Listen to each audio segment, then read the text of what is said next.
আজি মই সয়াবিন অমিতা আৰু আলুৰ এটা ৰেচিপি বনাম আপোনালোকে চাবচোন কেনে হয় এইখিনি অমিতা আৰু আলু লৈছোঁ মই এইখিনি ধুনীয়াকৈ কাটি ল'ম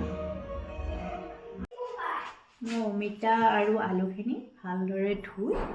কাটি ল'ম একদম পৰিষ্কাৰকৈ ধুই লৈছোঁ এইখিনি মই আদা নহৰু জলকীয়া আৰু পিঁয়াজ লৈ লৈছোঁ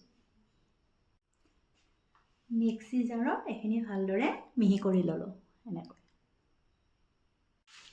মই সয়াবিনখিনি ধুনীয়াকৈ ধুই ল'লোঁ এনেকৈ এতিয়া মই গেছৰ ওপৰত কেৰাহীখন বহাই দিলোঁ কেৰাহীখন গৰম হ'লে তেল দি দিম কেৰাহীখন গৰম হৈছে ইয়াতে মই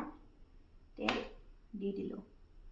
তেলখিনি গৰম হ'লে সয়াবিনখিনি ভাজি ল'ম তেল গৰম হৈছে এতিয়া মই সয়াবিনখিনি ইয়াতে দি দিলোঁ সয়াবিনখিনি ভাজি থাকিম ৰঙা হোৱালৈকে ভাজি থাকিম ল' ফ্লেমত দিম অলপ সয়াবিনখিনি ভজা হ'বই আৰু এতিয়া এইখিনি নমাই ৰাখিম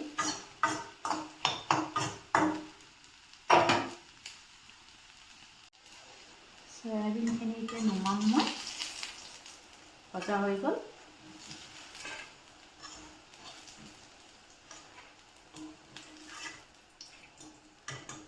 সয়াবিন হৈ গ'ল ভজা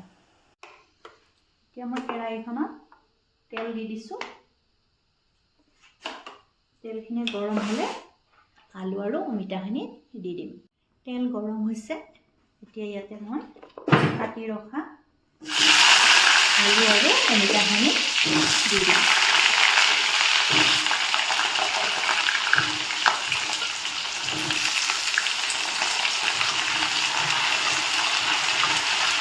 ভালদৰে ভাজি ল'ম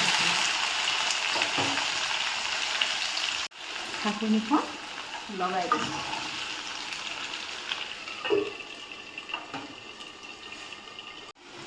এইখিনি ভজা হৈ গ'ল এতিয়া মই ইয়াতে মিক্সিত গুড়ি কৰি লোৱা পেষ্টটো দি দিলোঁ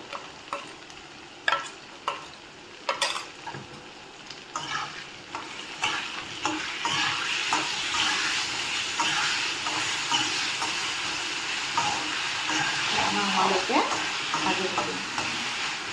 ল' ফ্লেমত ভাজি আছোঁ এতিয়া ইয়াতে হালধি গুড়া দি দিম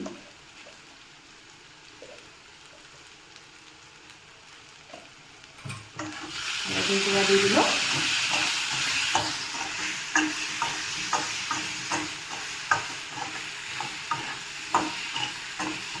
এতিয়া মই ভাজি ৰখা সয়াবিনখিনি ইয়াতে দি দিলোঁ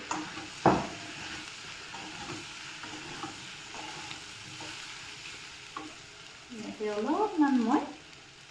মিট মছলা দি দিম কম পৰিমাণত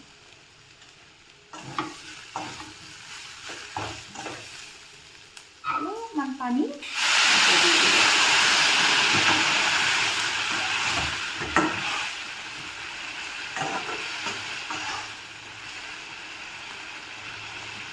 ঢাকনিখন অলপ লগাই দিম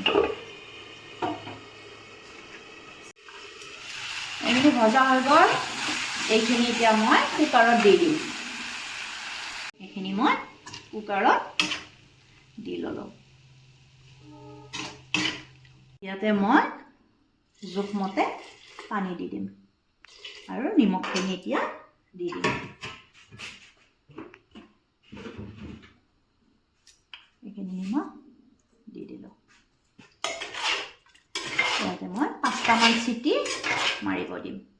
এনেকৈ বনালে সৰু সৰু ল'ৰা ছোৱালীবিলাকে খাবলৈ খুব ভাল পায় সয়াবিনটো নৰম হয়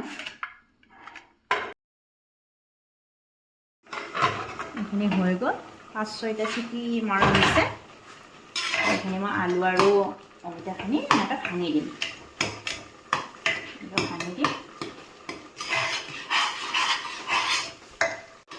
মোৰ সয়াবিনৰ চব্জি ৰেডি হৈ গ'ল